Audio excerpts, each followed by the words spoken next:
Good afternoon all my dear students.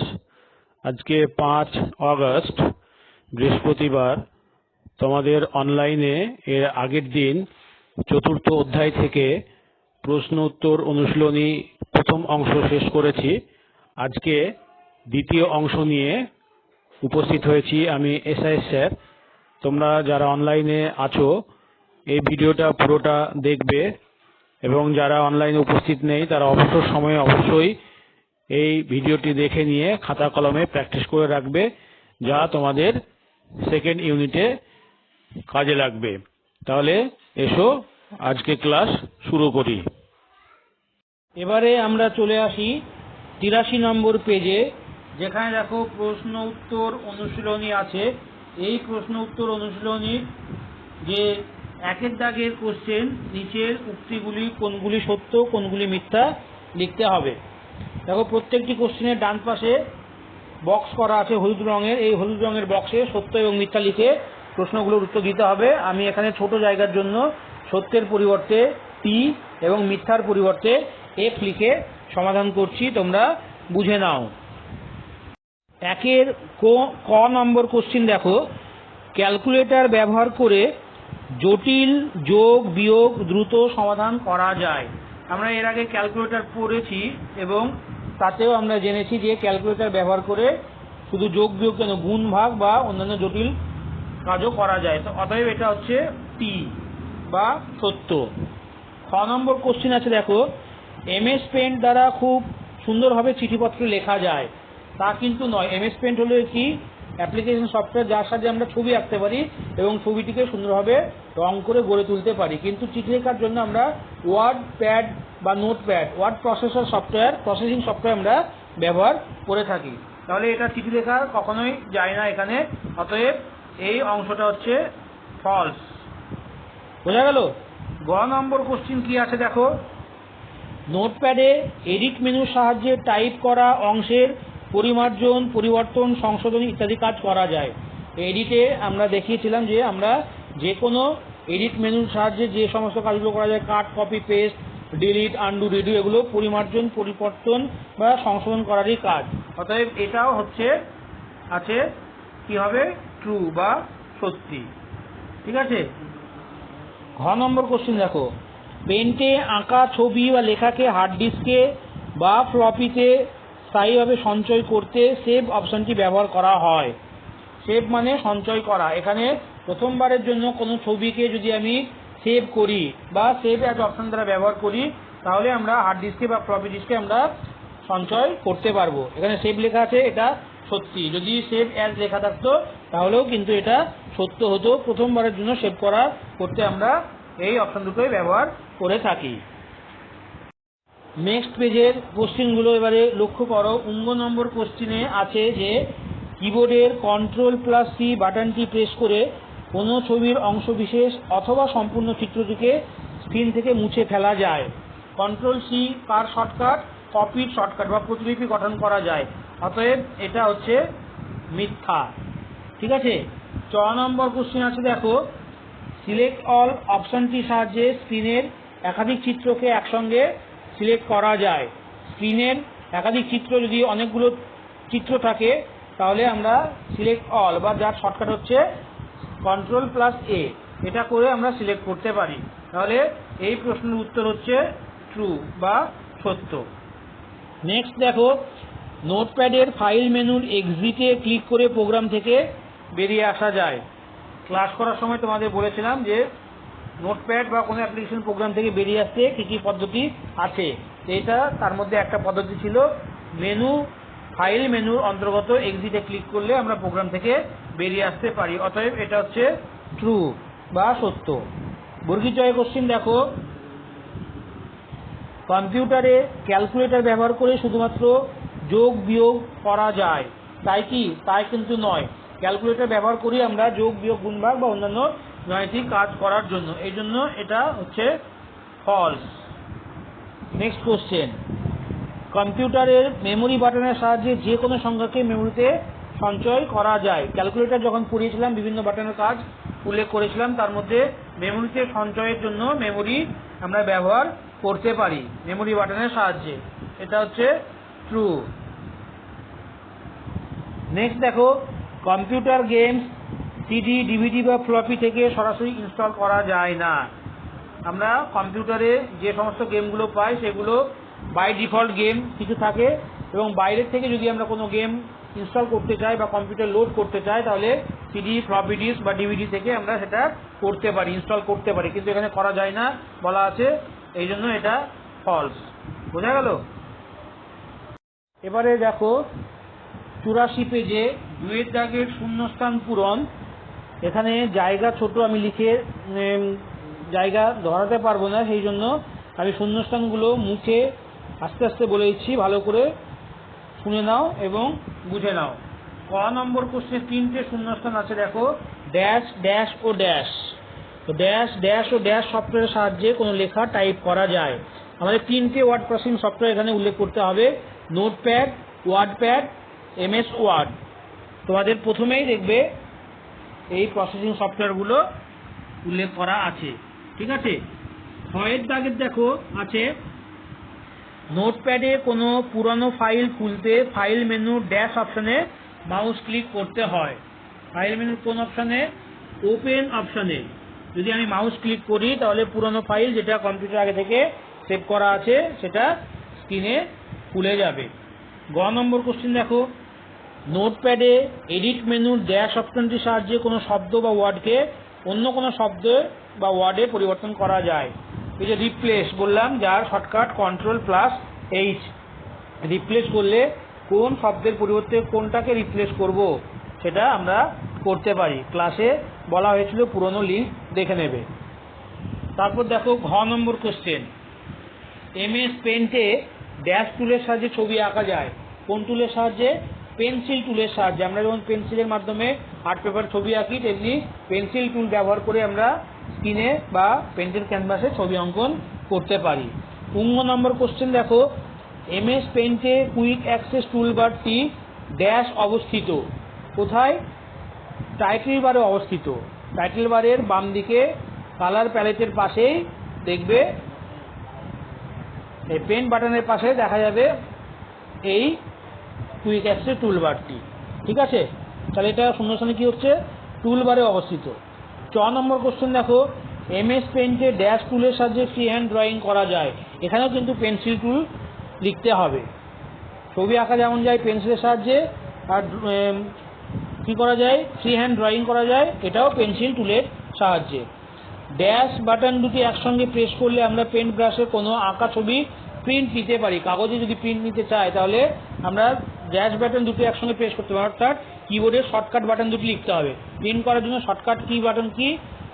কন্ট্রোলের সঙ্গে P, অর্থাৎ Ctrl+P, এটা লিখতে হবে শূন্যস্থানে। বর্গীর জ দেখো, পেন বাটনের তালিকার অন্তর্গত ড্যাশ অপশনে ক্লিক করে এমএস পেন্ট থেকে বেরিয়ে আসা যায়। বর্গীর জয়টা আছে, এক্সিট লিখতে হবে এখানে।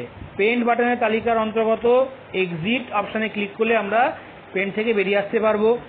ঝয়ের কোশ্চেন লেখা আছে দেখো, ড্যাশ বাটনের সাহায্যে ক্যালকুলেটর শেষ ক্যালকুলেশনকে মোছা যায়। ক্যালকুলেটর যখন পড়িয়েছিলাম তখন সিইসি, এমসি, এমএস এগুলো বলেছিলাম, তাহলে সি বাটনের সাহায্যে আমরা শেষ ক্যালকুলেশনকে মুছে ফেলতে পারি। ইঙ্গরটা আছে দেখো, ড্যাশ বাটনের সাহায্যে আমরা ক্যালকুলেটরের মেমোরিতে জমে থাকা সমস্ত নাম্বারকে সম্পূর্ণরূপে মুছে ফেলতে পারি, যেটা হচ্ছে এমসি বাটন। এমসি বাটনের সাহায্যে মেমোরিতে যে সমস্ত সংখ্যাগুলো জমে থাকে সেগুলোকে সম্পূর্ণরূপে আমরা মুছে ফেলতে পারি। তাহলে আমরা প্রত্যেকটি কোশ্চেন এর উত্তর শূন্যস্থানে বলে দিলাম। তোমরা প্রত্যেকটি ভালোভাবে শুনে নেবে এবং খাতা পেন নিয়ে বাড়িতে প্র্যাকটিস করবে, এতে তোমাদের সেকেন্ড ইউনিটে অনেক সাহায্য করবে। এবারে দেখো 85 নম্বর পেজে 3 দাগের যে কোশ্চেন আছে, নিচের প্রশ্নগুলি উত্তর দাও। এই প্রশ্নগুলো থেকে যে প্রশ্নগুলো কমন কোশ্চেন, অর্থাৎ যেগুলো আগে চিহ্নিত করা হয়েছে সেগুলো আমি আর বলবো না। আগে আমি সবুজ কালি দিয়ে টিক মেরে মেরে কোশ্চেনগুলো পড়ে নিই, তারপর যে কোশ্চেনগুলো আগে বলা হয়েছে সেটার নিচে আমি লাল কালি দিয়ে আন্ডারলাইন করব, যেটা এখন আর বলবো না, ঠিক আছে? কয়ের কোশ্চেনটা দেখো, কয়ের কোশ্চেন যেটা আছে, কম্পিউটারে কোনো লেখা টাইপ করতে আমরা কোন কোন সফটওয়্যার ব্যবহার করি? 6 নম্বর কোশ্চেন আছে, দেখো নোটপ্যাডে একটি ফাইল সেভ করার পদ্ধতি লেখো। গ নম্বর কোশ্চেন আছে, দেখো নোটপ্যাডে এডিট মেনুর কাজ কি? এই মেনুর যে কোনো 3টি অপশানের নাম লেখো। এবং ঘ নম্বর কোশ্চেনে আছে উইন্ডোজ অপারেটিং সিস্টেমে এমএস পেইন্ট প্রোগ্রামটি কীভাবে চালু করা যায়। প্রথম 4টি কোশ্চেনের মধ্যে দেখো লাল কালি দিয়ে আমি আন্ডারলাইন করছি যেগুলো আগে উল্লেখ করা হয়েছে। একের কোশ্চেনটা ঠিক আছে, কোন কোন সফটওয়্যার ব্যবহার করে থাকি। তারপর এডিট মেনুর কাজ অংশটা বলা হয়নি, এডিট মেনুর 3টে অপশান এই অংশটুকু বলা হয়েছে, প্রথম অংশটুকু আমি দেখিয়ে দিচ্ছি। আর ঘ নম্বর কোশ্চেনটা পুরোটাই আগে উল্লেখ করা হয়েছে। তাহলে আমরা বাকি যেটা পেলাম সেটা হচ্ছে গ নম্বরের প্রথম অংশটা নোটপ্যাডে এডিট মেনুর কাজ কি, এটা দেখে নাও। তো গ নম্বরের যে প্রথম অংশ নোটপ্যাডে এডিট মেনুর কাজ, এখানে তোমাদের 56 পেজে যে এডিট মেনু দেওয়া আছে সেই এডিট মেনুর এখান থেকে তোমাদের লিখতে হবে, এখান থেকে কাজ করা যায় এই অংশটুকু লিখতে হবে। আর যে অপশানগুলো আছে এডিট মেনুর বিভিন্ন অপশান, সেই অপশানগুলো আগেই উল্লেখ করা হয়েছে, এখান থেকে পড়ে নেবে। পেজ নাম্বার 86 যে প্রশ্নগুলো সেইগুলো দেখো, আমি প্রথমে কোশ্চেনগুলো পড়ে নিই, তারপর আগের পদ্ধতিতেই আমি এগুলো বলে দেব, চিহ্নিত করে দেব। 19 নম্বর কোশ্চেনে আছে, দেখো এমএস পেইন্ট 7-এ জ্যামিতিক চিত্র যেমন ত্রিভুজ, চতুর্ভুজ, বৃত্ত ইত্যাদি কীভাবে অঙ্কন করবে। 6 নম্বর কোশ্চেন আছে, দেখো পেইন্ট ব্রাশের কালার টুলবারের কাজ কি। 6 নম্বর কোশ্চেন পেইন্ট কালার 1 ও কালার 2 বাটন দুটির কাজ কি। বর্গীর জ পেইন্ট প্রোগ্রামে রুলার্স ও গাইডলাইন দুটি প্রদর্শনের জন্য কি করতে হবে। এবং 6 নম্বর কোশ্চেন দেখো আছে তোমার কম্পিউটার স্ক্রিনে ক্যালকুলেটর আনতে গেলে কীভাবে তা আনবে। ঠিক আছে, এই প্রশ্নগুলোর মধ্যে কোনো প্রশ্নই আগে আলোচনা করিনি, অতএব এই 5টা প্রশ্নই তোমাদের বই থেকে চিহ্নিত করে দিচ্ছি, বুঝে নাও। পেইন্ট ব্রাশে কোনো জ্যামিতিক চিত্র যেমন ত্রিভুজ, চতুর্ভুজ এগুলো কীভাবে অঙ্কন করবে, এই প্রশ্নের উত্তর দেখো 67 পেজে আছে।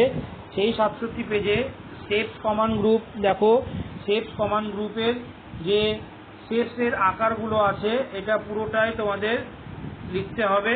এবং পাশে দেখো ছবি দেওয়া আছে, আমি যে ধরনের ছবি অঙ্কন করতে চাইবো সেই ধরনের ছবি এই প্রিভিল্ড শেপস থেকে চুজ করে অঙ্কন করতে পারবো। এবারের কোশ্চেন হচ্ছে পেইন্ট ব্রাশে কালার টুলবক্সের বা টুলবারের কাজ কি।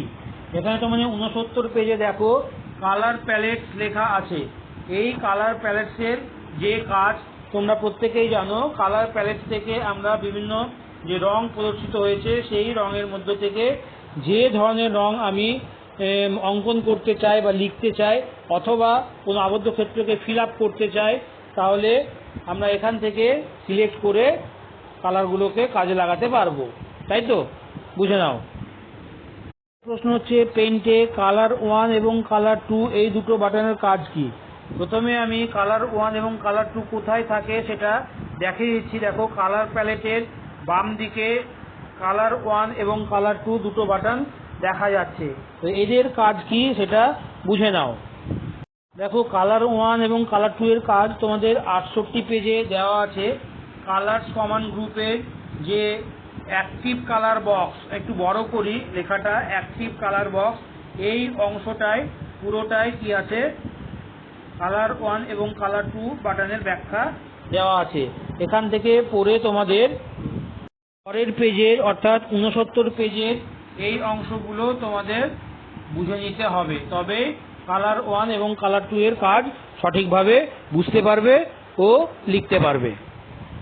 এর পরের প্রশ্ন আছে যে পেইন্ট প্রোগ্রামে রুলার্স এবং গাইডলাইন কিভাবে আনবে বা অ্যাক্টিভ করবে।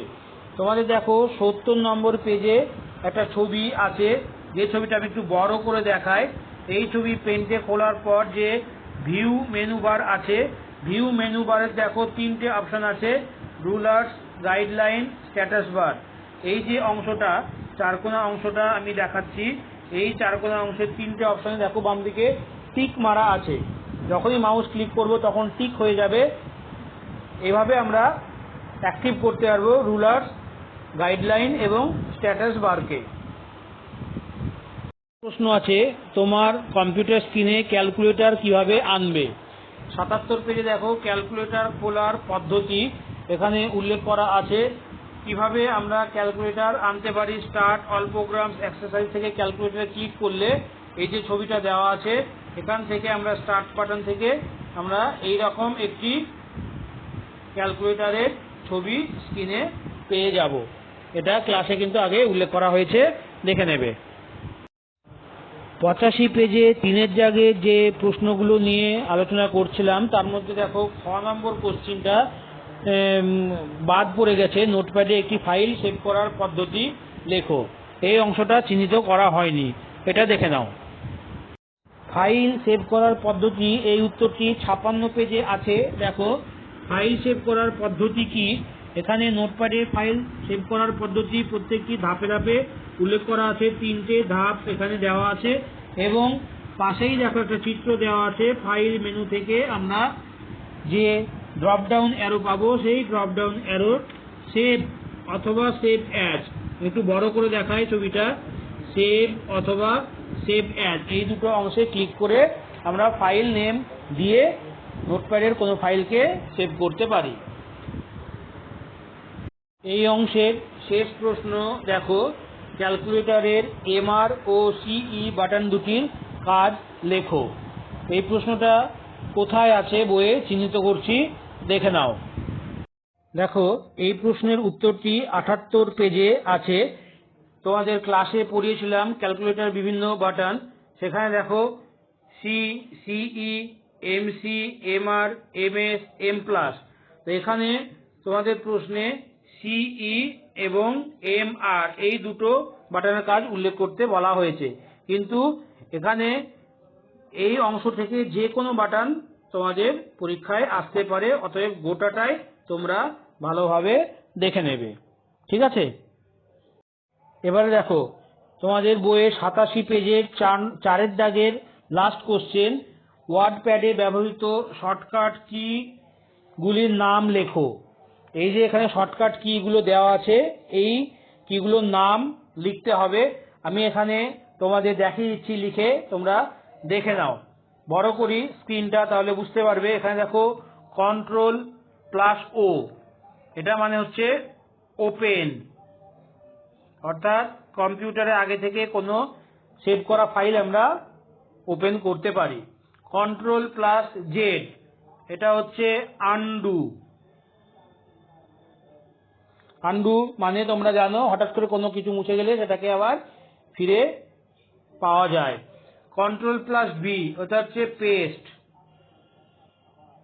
পেস্ট কোনো অংশকে আমরা কপি করার পর বা কাট করার পর জুড়ে দিতে পারি এই শর্টকাটের মাধ্যমে। Ctrl+A, তো Ctrl+A হচ্ছে সিলেক্ট অল, এখানে জায়গা সংকুলন হতে পারে, এই জন্য দেখো সিলেক্ট অল, বোঝা গেল। নেক্সট কি আছে, Ctrl+F, Ctrl+F এর শর্টকাটের নাম কি, ফাইন্ড, FIND। চলো ভালো করে দেখে নাও, আমি আরেকবার বলে দিচ্ছি।